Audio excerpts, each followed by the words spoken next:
All right, our first step is establishing the choropleth heat map of the hex states so that we can map this data or whatever data we have available. In order to do that, we have to have the black belt ribbon installed. And if you haven't already downloaded and installed the most recent version of the black belt ribbon, go back to the website. That is blackbelt-apps.com. Download it fully. If you need instructions on installing it and making sure macros are running, go ahead and watch that video. Beyond that, all we have to do is access the tool. The ribbon has multiple tools within it. We're looking for the sixth one here, the Heatmapper. Clicking on that gives me access to a range of shape libraries and shape sets. And in this case, I'm looking for Geography US, in which the hex states are available. And all of the states in question, including DC, I want to map in this particular instance. So the territory, the District of Columbia, is going to be included as well in my selection by hitting all. And I can at this point change the way in which my gradient works. Right now it's from light gray to red. I might change that to, for example, dark blue just to match the prior example. And I'm just going to say create mapping at this point. So clicking on the create mapping tool, the resource is going to go to the web, pull data about these 50 states and the District of Columbia into the workbook and create a initial rendering of this hex state mapping. Each of these states has a state symbol, the two-letter acronym that we use to designate each of the 50 states and DC are there. And because they are based on hexagons, the size of the state is not having any influence on the rendering, but the relative position of these states are presented as one might expect, with Florida in the southeast corner, Washington and Alaska in the upper left.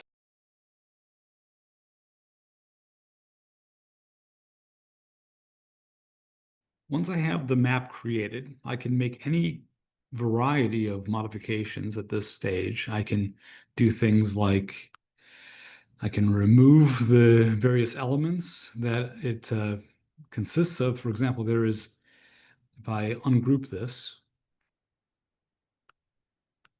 I'll see that I have a couple of panes of glass, so to speak, one at the top, one at the bottom of the layers of images, creating kind of a sandwich with the objects in between.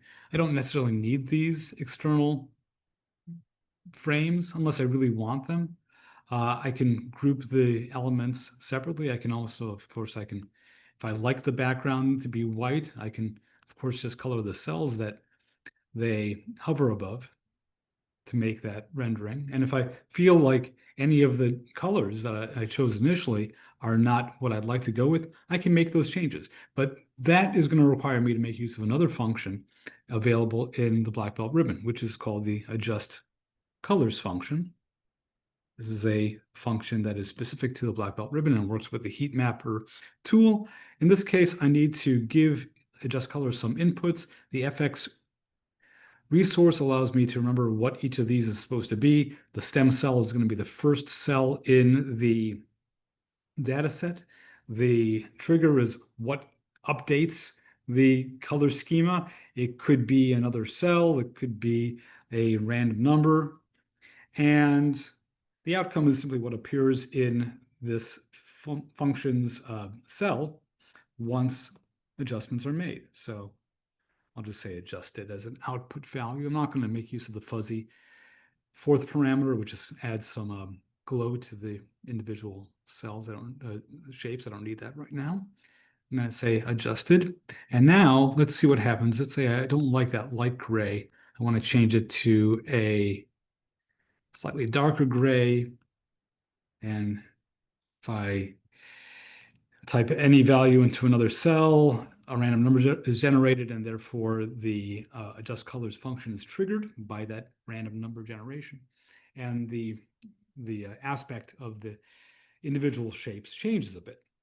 Furthermore, if I wanted to change the data that might be behind each of these shapes, I could also make that modification. I can do this piecemeal, or I can even add a random number generator here times, let's say, 100. And if that's data that was actually meaningful to me, then every time new information was generated and random numbers were created, I would see that dynamic impact on the map. Let's say that I wanted to color a certain set of states a particular color, like yellow. So I'll just pick a bunch of them randomly. I won't pick yellow. I'll probably pick a kind of a peach color. Again, any modification to the map or to the spreadsheet will trigger the random number generator. In response, the adjust colors function will update, and any state that has been forcibly colored, shaded in this particular version of orange, gets that same rendering visually in the map. Now, why would I do that? Maybe I want to do a demonstration or a presentation that focuses on a certain set of states in the Southeast, in the Midwest, and I don't know, Idaho and Hawaii are kind of outliers there, but I can draw attention to anything simply by augmenting the color in question. Now, this is all a nice starting point, but I can do a lot more with this if I take a moment to add more functionality to the individual states, or make the data that is being used to render these states actually meaningful.